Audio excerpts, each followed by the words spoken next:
dia a todos e a todas. É um prazer para mim estar aqui com a Rede Municipal de São Paulo.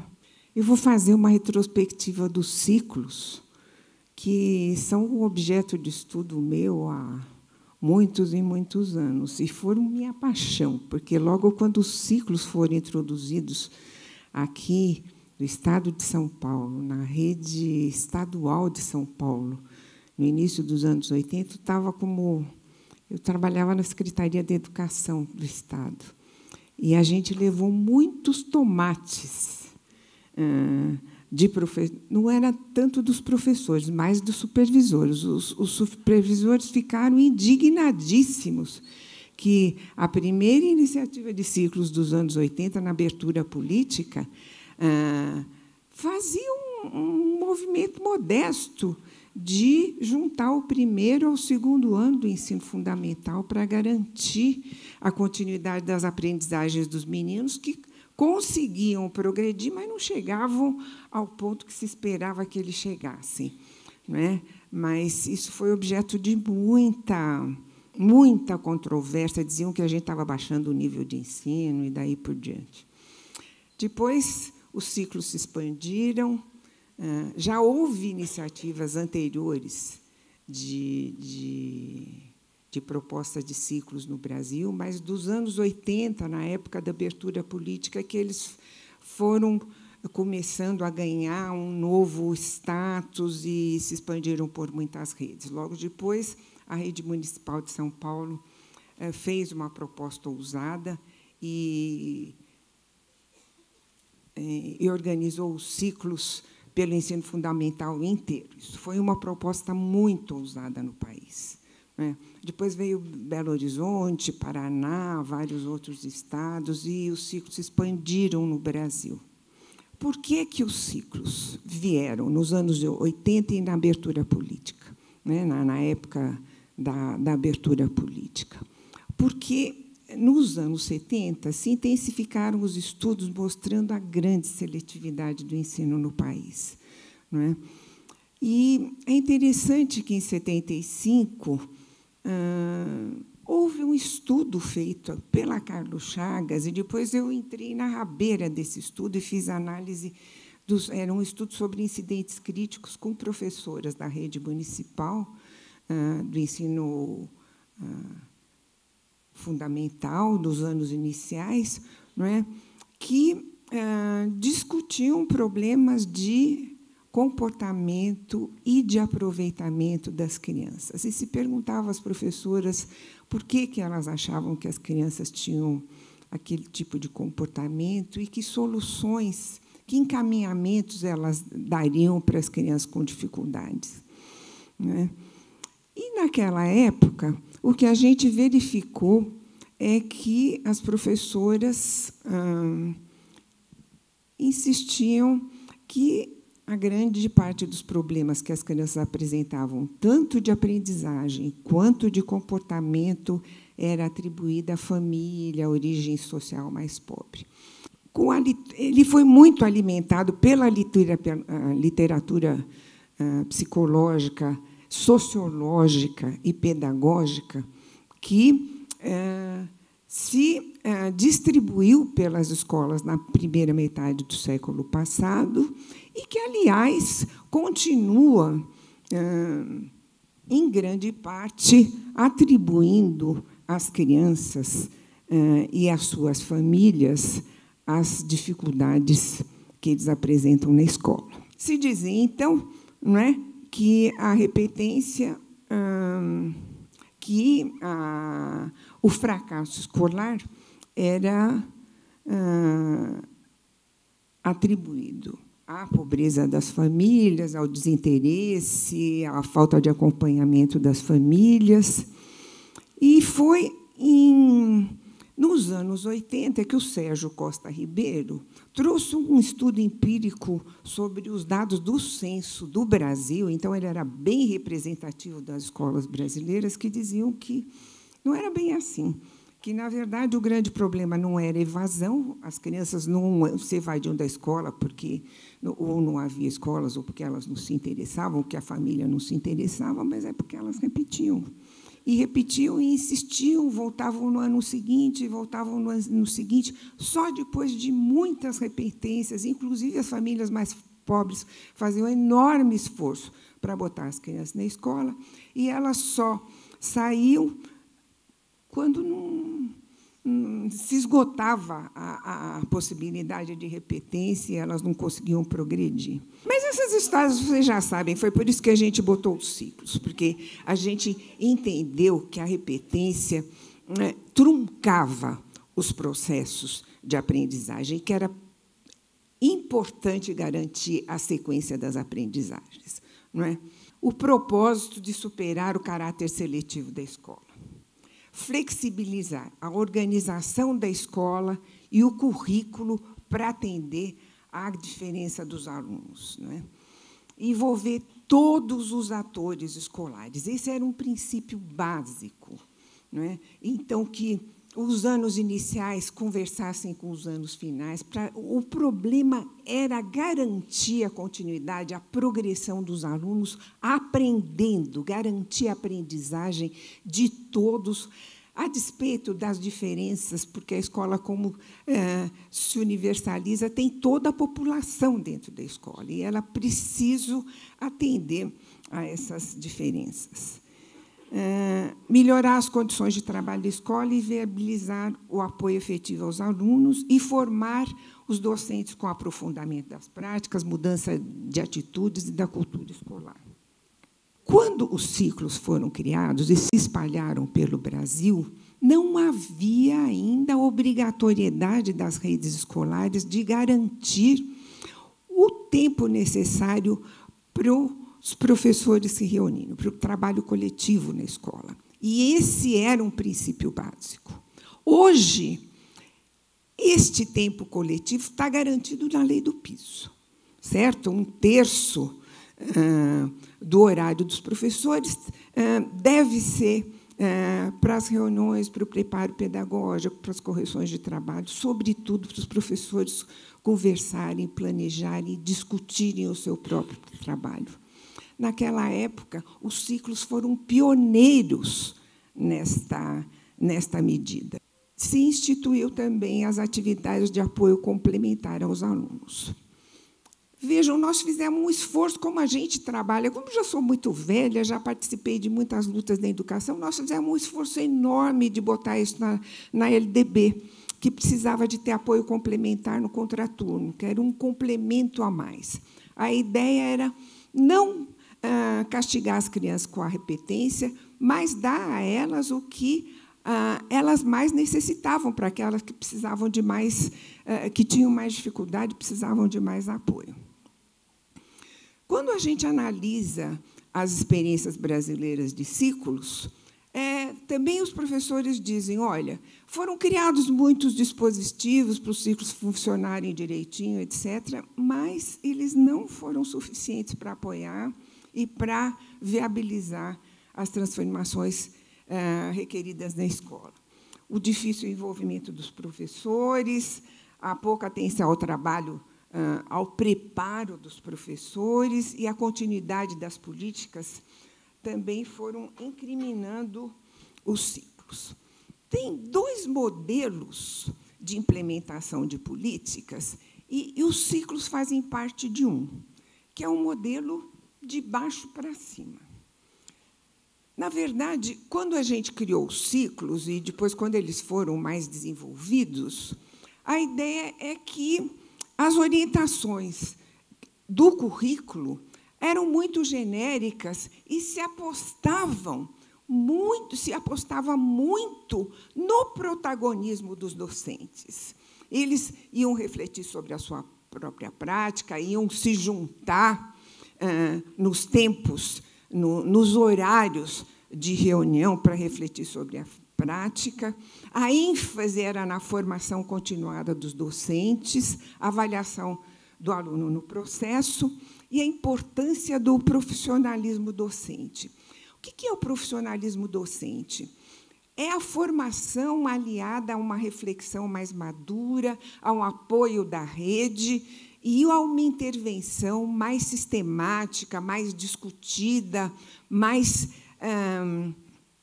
densa em relação aos alunos. A aposta é que os professores teriam condições, dadas essas circunstâncias, de resolver uma coisa que ninguém resolve até agora, que é as dificuldades dos alunos. Certo? Ninguém tem uma resposta pronta, única, correta, para fazer um trabalho com os alunos que têm mais dificuldade de acompanhar, vão tropeçando pelo caminho.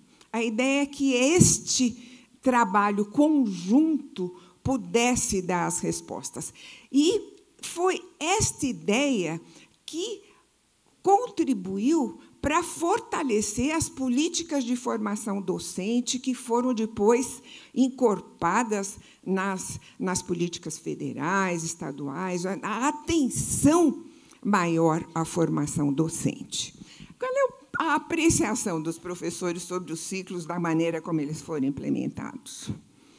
Eles ficaram muito inseguros em razão das orientações muito genéricas, né? E estava imaginando, inclusive, nesse processo de apreciação de aprendizagem, até algumas orientações que vêm para os PAPs, que também eram muito genéricas. Mais recentemente, falando agora dos PAPs, é que eu tenho visto um trabalho, vi até pelo site da implementação dos ciclos na cidade, sequências didáticas para os PAPs e tudo.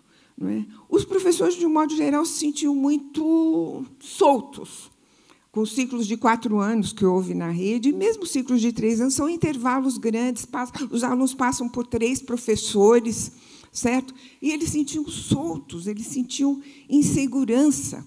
Não é?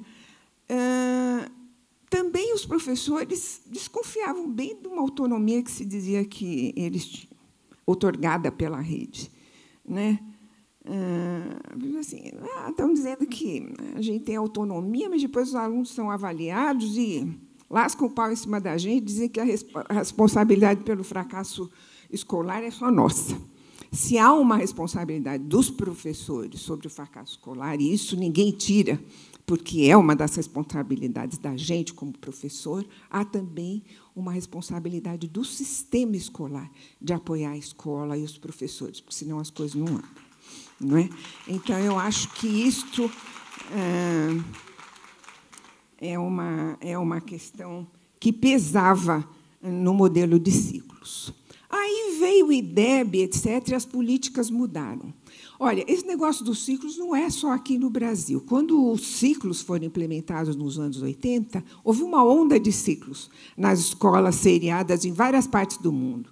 No Canadá, na França, Portugal, Espanha, vários países implementaram ciclos. E essa reflexão é uma reflexão mais ampla, não é só nossa. Mas bate muito com o que a gente tem aqui. Bom, aí veio o IDEB, etc., e outra onda. O modelo de cima para baixo, certo? Tendência a uniformizar e a detalhar o currículo, autoespecificação dos conteúdos, sequência das aprendizagens e das formas de abordagem. Isso fica muito evidente na BNCC agora. Né? Então, todo ano tem direitinho o que tem que dar, o que se espera do aluno, entram em detalhes até muito exagerados. Ritmo de aprendizagem dos alunos pré-definido. No fundo, quando se espera, ao final do primeiro ano, ou de qualquer ano do ensino fundamental e do médio, que o aluno chegue até onde, você está dizendo que toda a população brasileira, que agora está todo mundo na escola, está frequentando a escola, tem que chegar lá ao final do primeiro ano. Então, ficou muito de cima para baixo. Como é que a gente concilia a ideia dos ciclos que eram soltos, era a continuidade, você fazia um projeto mais alongado, com uma medida assim, né? Materiais de apoio muito diretivos. E, vejam, quando a gente especifica muito o currículo, faz um material, faz os cadernos do aluno muito diretivos, é natural que a importância que se dá à formação do professor diminua. A gente tem observado muitas redes que são muito mais diretivas que a dessa daqui, e o que a gente observa é que a formação de professores se limita a indicar como é que usa o material. A importância da formação do professor, da discussão do que está por trás, dos fundamentos, etc., fica muito diluída dentro dessa concepção. E a ênfase passou a ser nos resultados dos alunos. Eu acho que a Secretaria de Educação de São Paulo, de alguma maneira, concilia o modelo de cima para baixo com o de baixo para cima. Tenta conciliar. Não sei em que medida, porque eles são contraditórios. Né? Essa pressão muito grande em cima da periodização, dos conteúdos específicos, etc., ela tem pressupostos contraditórios. Mas a sugestão que vários autores, estudiosos de vários países dizem assim, olha, o interessante seria tentar conciliar, inclusive atendendo demandas dos professores, que eles precisam de orientação mais específica para cada ano, etc. E tentar conciliar os modelos de cima para baixo com os de baixo para cima, mantendo os princípios dos ciclos, ou seja, a importância dos professores conversarem entre eles, fazerem trabalhos mais articulados entre eles, de garantir a continuidade dos alunos a despeito da periodização. E este processo vem muito no sentido deste projeto de apoio às aprendizagens. Não é? O que é, no fundo, esse projeto? É uma possibilidade de garantir que os alunos que têm dificuldade de acompanhar possam ter um atendimento mais adequado em grupos menores. Só que este projeto tem uma dimensão muito pequena na rede. Do que a gente analisou dos dados macro que nos foram oferecidos pela Secretaria Municipal, só em torno de 18% dos alunos recebem um apoio complementar. Ou seja, tem muita criança que poderia ter um atendimento um pouco mais especializado, um pouco mais próximo das suas necessidades, tanto no ritmo quanto no estilo de aprendizagem, que é diferente entre os alunos, que mereceria um apoio maior.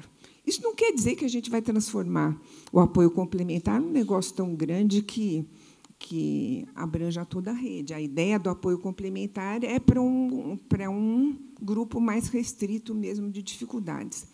Mas eu acho que, dado o ritmo diferente das aprendizagens, o estilo diferente das aprendizagens dos nossos alunos, o projeto poderia ser ampliado.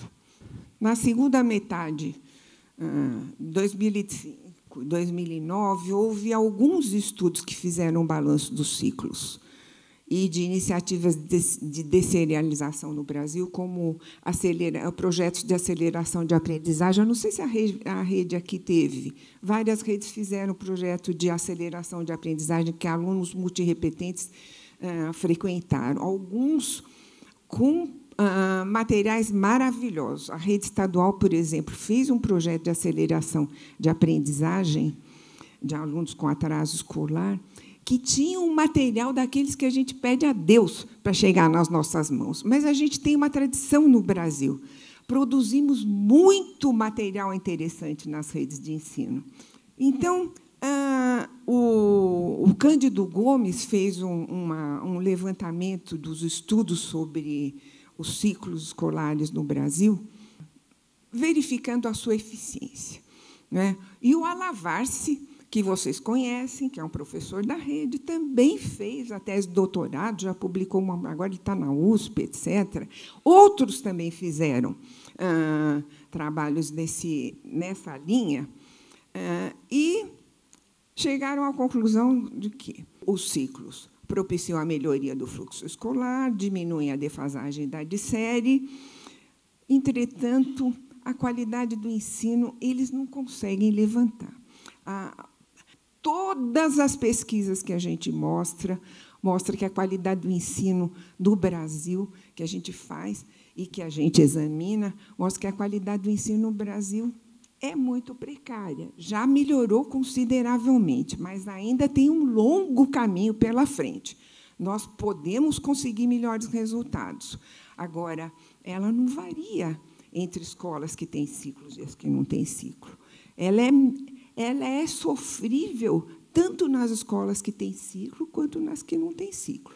Só que nas escolas que não têm ciclo, a gente onera mais os alunos, a gente prejudica mais os alunos, porque eles demoram mais tempo repetindo para chegar ao mesmo patamar que as escolas com ciclos. Um dos achados mais importantes desse estudo que nós estamos fazendo é o seguinte, que as crianças, hoje, na rede municipal, entram na idade certa, diferentemente do que acontecia há tempos atrás. Antes, as crianças entravam com atraso escolar. Agora, a pré-escola é obrigatória, né? As crianças entram. A maioria absoluta dos alunos da rede municipal entram na idade certa. A gente observa, infelizmente, que o atraso escolar na rede vai sendo produzido pelo próprio sistema escolar. Então, são as retenções, não é? A falta de apoio aos alunos com maiores dificuldades, que vão produzindo esse atraso. Então, é um atraso produzido por nós, pelo sistema de ensino. Não é? Então, isto é uma coisa para a qual a gente precisa atentar. Não é? E nós observamos também uma coisa perversa. No 6º ano tem um pico, né? Porque este pico, na passagem de 6º ano, em termos de reprovação, é um pico nacional. Também a gente que é pedagogo sabe por que acontece isso, porque as crianças mudam de professor único para professores vários, especialistas, elas ficam muito atrapalhadas, cada um tem um tipo de exigência, cada um faz as provas tudo perto, e as crianças ficam desorganizadas, né? E dá essa defasagem. Isso é Brasil inteiro. Acontece que, na rede, nós observamos um dado perverso também. Depois, o ciclo autoral vai permitindo a reprovação ano a ano. Chega no 9º ano, o número absoluto de alunos diminui sensivelmente. Ou seja, tem uma triagem interna. Os meninos que têm mais dificuldade estão sendo represados pelo meio do caminho. E alguns deles acabam desistindo, infelizmente. E nós fomos olhar os desistentes, quem mais desiste é quem tem mais atraso escolar.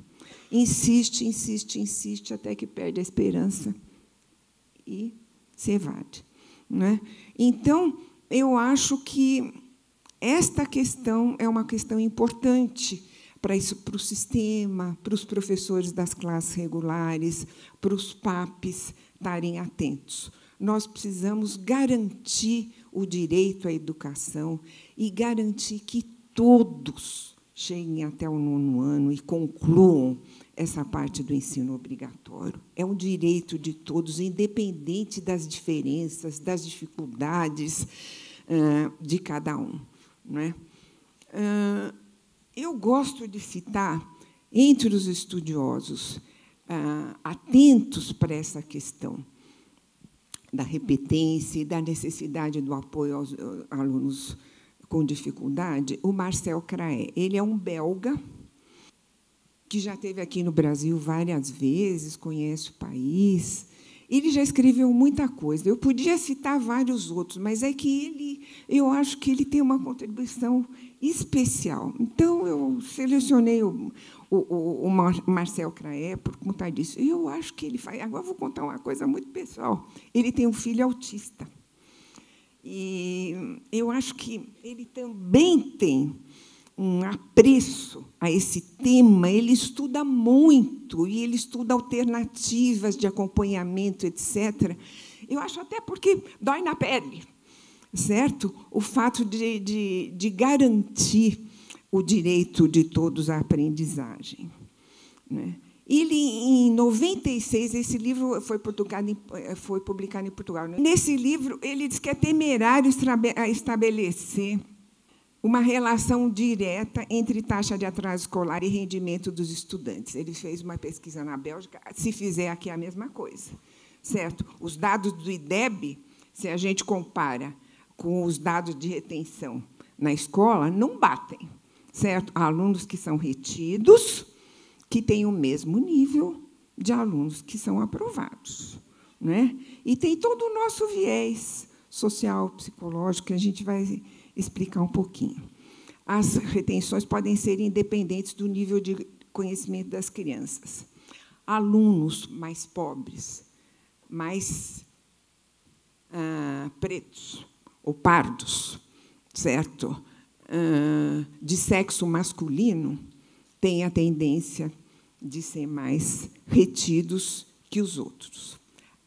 Tem um estudo recém-feito, está saindo da forma de um professor aqui da rede, talvez muitos de vocês conheçam, vou falar o nome, porque ele foi meu aluno, foi me orientando no mestrado, mas esse ele fez com a Marília Carvalho, lá na USP. Eu sou professora da USP, também aposentada. Ele fez um estudo de caso, orientado pela Marília Carvalho, sobre alunos indisciplinados, a questão de quem é que vai para apoio pedagógico, essas coisas que a Marília Carvalho já fez com vários professores daqui da rede. Tem muitos estudos orientados pela Marília Carvalho sobre a rede municipal de São Paulo. O autor é o Cláudio, da escola, essa que inundou ali no Canindé, Infante Dom Henrique, né? Ele fez um estudo de doutorado agora, e ele chega à conclusão que até o próprio conceito de aluno indisciplinado, ele não vem sozinho. O conceito de aluno indisciplinado vem misturado com as características da criança, certo? Se ela é do sexo masculino, sobretudo do sexo masculino e feminino, certo? Se ela é mais pobre, se ela é mais parda ou mais negra, e se ela tem dificuldade, ela tende a ser considerada mais indisciplinada. É impressionante. O estudo que ele fez mostra que tinha um aluno indisciplinado, daqueles que a gente, felizmente, encontra pouco na rede, e tinha um aluno indisciplinado que se jogava no chão da sala, jogava caderno em cima da parede, daqueles assim, de um comportamento, de uma masculinidade bem disruptiva mesmo. Os professores, na avaliação desse aluno, não disseram que ele era indisciplinado, porque ele era muito inteligente e, apesar de toda a zoada que ele provocava, ele ia bem. Pois ele não foi considerado indisciplinado pelos professores, embora tenha sido considerado indisciplinado pelos colegas. Certo? Para vocês verem como os nossos conceitos de aluno indisciplinado, etc., têm a ver com a combinação que a gente faz de outros fatores. Certo? Se o aluno tem dificuldade, parece que a indisciplina dele se agrava, na visão da gente. Não é? E a gente também está cansado de saber que, mesmo nos critérios de apoio ao encaminhamento aos alunos das classes de apoio complementar, de recuperação paralela, muitas vezes não é porque o aluno não sabe, é porque ele perturba muito a classe. Aí ele vai para lá. Então, até o nosso conceito de indisciplina está viesado para essas coisas, não é? Então, nós temos na rede 60% de alunos no apoio complementar, meninos, 40% de meninas. É um jeito da gente socializar o conceito de masculinidade e feminilidade que está impregnado na sociedade, vem da família, das outras instituições sociais, mas também um próprio conceito de masculinidade e feminilidade que nós, professores, temos e que influi na construção do comportamento dos meninos, certo? Ele diz, olha, preciso combater uma porção de crenças. Ele diz, olha, muito do sucesso e do fracasso do professor depende da avaliação do aluno, né? E da avaliação do aluno feita pelos professores, né? E é muito frequente no discurso dos professores atribuir o desempenho dos alunos à massificação do ensino, porque, no nosso tempo, quando a gente era aluno, era melhor. Não era, a gente sabe que era uma elite que trabalhava, né? A retenção é valorizada como indicador de qualidade e eficácia da educação, mesmo nos ciclos, né? E, às vezes, professor e família se combinam, e aí você bota lá reprovado por falta. Não foi falta, é porque o aluno achavam que tinha que ser reprovado mesmo, né? Com acordo da família. Às vezes, a família reclama, mas, às vezes, a família também quer que o aluno seja retido, né?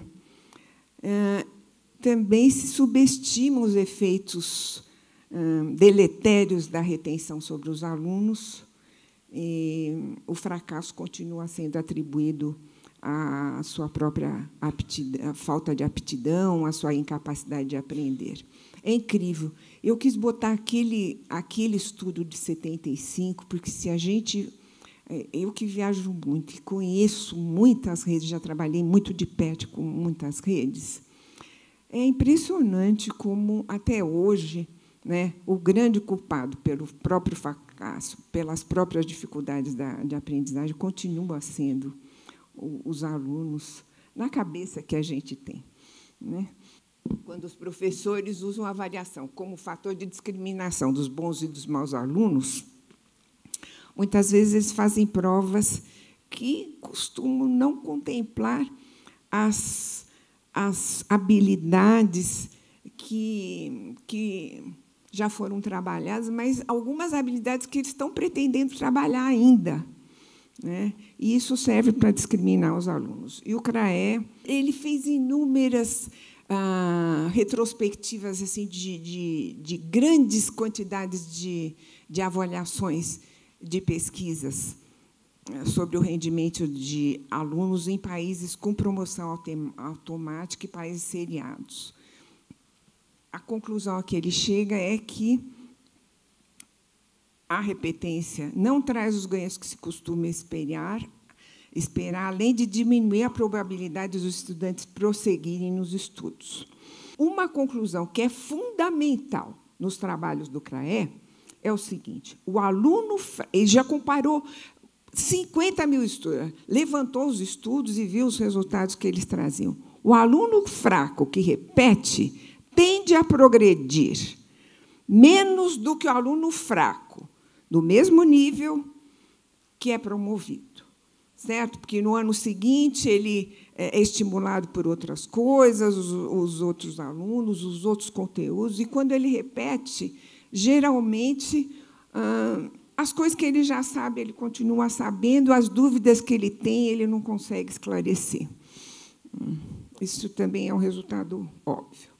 Bom, aí vocês me perguntam o que fazer com os ciclos. Eles dizem, bom, se a repetência não é a solução, como é que a gente apoia os alunos que têm dificuldade, né?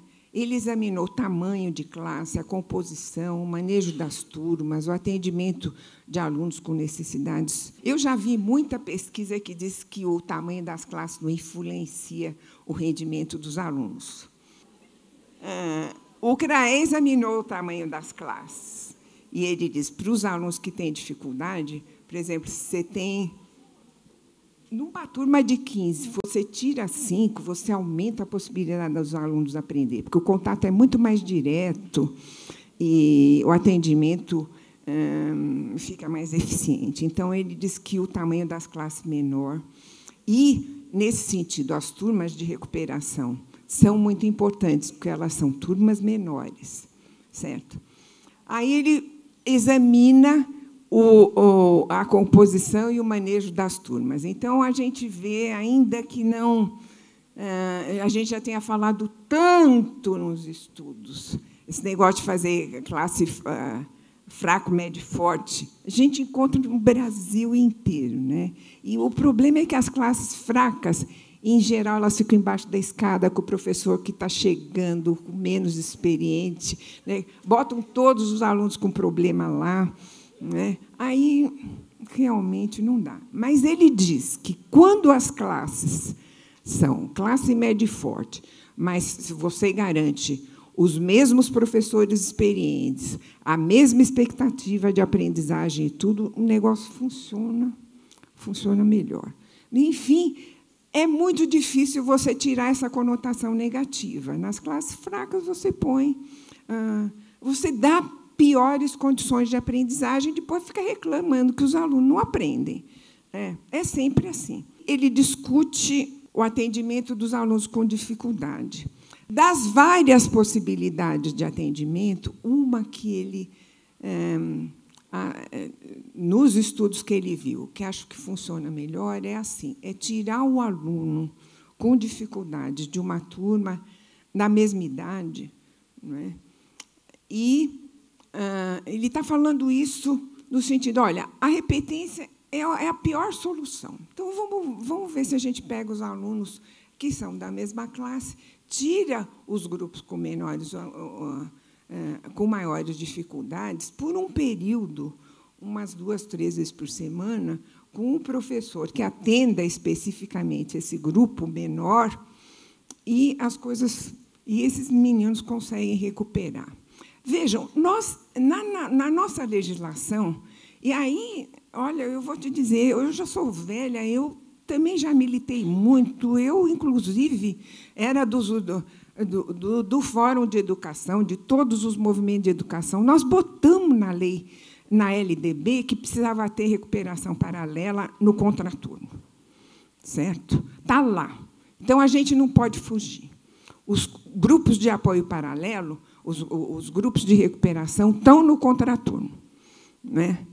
Mas nós também encontramos na rede muitas dificuldades dos alunos de frequentarem os contraturnos. Acontece que nós vivemos numa grande metrópole, uma das maiores do mundo, não é? Então, esse negócio do contraturno, que eu também ajudei a botar lá na LDB, que é obrigatório, que todo mundo tem que fazer a recuperação paralela no contraturno, numa região metropolitana enorme como a que nós temos, com o alunado que a rede municipal tem, às vezes cria maior dificuldade, né? Nós, nos estudos de caso, por exemplo, nós pegamos uma escola de Passagem, né? Os alunos que moram na redondeza, tudo bem, eles vão. A maior parte, quer dizer, um maior número vai ao apoio paralelo. Os que moram longe, a perua que leva os meninos para os CCAs, para os centros para completar o horário dos pais, não é? Ou que vão para as ONGs, etc. Não tem como esses meninos. E se eles perdem a perua, eles depois ficam soltos. Como é que a gente atende esses meninos que não têm condição de frequentar? Não é? Então, eu acho que, quando eu já analisei muitas redes que tinham ciclos, tinha uma solução que funcionava, que, aliás, é até essa que o CRAE sugere, é assim. Às vezes, eles remanejavam os professores, aumentavam um pouquinho o número de alunos da classe regular, deixavam uma professora disponível para fazer esses apoios. E ela percorria, certo? Muitas vezes era uma professora alfabetizadora, então, 2, 3 vezes na semana, ela pegava esses alunos que continuavam a maior parte do tempo com os colegas, etc., mas davam reforço na área de leitura e escrita, certo? Porque a gente chega no 6º ano, os meninos não conseguem ler. Como é que dá história e geografia se os meninos não conseguem pegar um livro-texto? Não é? E assim, essa é uma grita constante. E faziam assim, e é uma solução brasileira também. Você pegar mais os alunos individualmente e no coletivo. O que ele diz, olha, só individualmente também não dá certo. A Inglaterra, que tem o sistema de promoção automática, não é ciclos, é muito mais radical. Estados Unidos também. Começa com 6 anos, vai até os 17 anos, o ensino obrigatório é contínuo. Acontece que eles têm eles têm materiais com níveis diferentes para os alunos. Então, os alunos estão lá. Todos que têm 9 anos estão lá na classe dos 9 anos. Mais um está no book 1, outro está no book 3, outro no book 5 de matemática. E eles fazem os trabalhos individualizados, resolvem as coisas lá. Tudo individualizado também parece que não funciona direito. Tem uma questão do coletivo da escola, da sala, tem as conversas comuns, tem a contribuição dos colegas, tem o estímulo conjunto, né? E tem a motivação dos professores, que vai por aí. Então, parece também que a melhor solução, e que isso que muitos de vocês já devem saber, é juntar os dispositivos individualizados com os dispositivos coletivos, quer dizer, com as aulas coletivas, com a motivação, com algumas tarefas gerais para todos. Isto pode facilitar a aprendizagem. A avaliação também é importante e o feedback para os alunos, né? Mostrar o que os alunos, como é que fazer as avaliações corretivas, fazer as avaliações coletivas e depois as correções também coletivas é importante. Então, são atividades que podem contribuir para dar um apoio melhor às crianças com dificuldades. E atenção, né?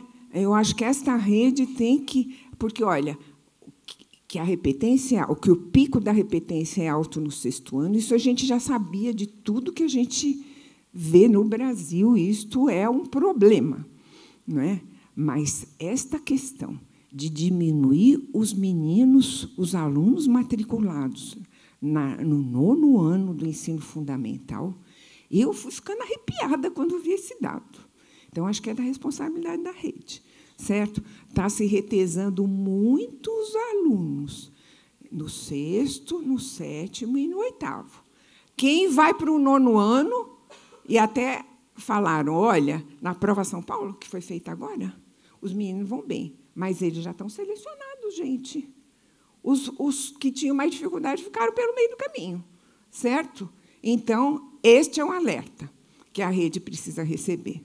E tem esse trabalho, eu acho que foi muito interessante, eu fiquei contente de ver, porque nós começamos esse trabalho em 2018. Eu olhava no site, via os materiais do currículo, era um negócio de usar os cadernos que se usava antigamente, que tem uma porção de atividades, mas os meninos reclamam. Assim, é tudo, já vi isso, Este ano fiquei contente, porque no currículo da cidade, o currículo da cidade tem uma filosofia interessante também. Não sei se está funcionando, eu li. Não sei o que vocês acham. O que eu li, achei legal, certo? Que também o currículo é um negócio dinâmico. Então, de acordo com as demandas, aquelas orientações vão sendo... com a contribuição, com a experiência dos professores, vão sendo atualizadas, completadas, etc. Eu fiquei muito contente no ano passado, quando eu vi que tinha orientações para as PAPs. Então, eu acho que é preciso um apoio mais incisivo ao trabalho das PAPs, né? E isso já está se revelando. Alguma coisa, eu não sei o quanto, eu não tenho a dimensão, né, o que as regionais, os formadores, eu já vi também que são os formadores que vão falar dos trabalhos à tarde, né? Então, eu acho que este apoio que o sistema tem que dar é importante, porque nós somos diferentes, cada um, e, como professores, nós somos como toda a população. Nós temos os nossos defeitos e as nossas qualidades. Às vezes, a gente se esforça para motivar os alunos, faz um esforço danado e os alunos não estão nem aí, não é? Isto é uma coisa que eu sinto na pele como professor e que cada um de nós deve sentir. Então, não bastam só as qualidades dinâmicas dos professores. Nós fizemos 2 estudos de caso com 2 partes maravilhosas.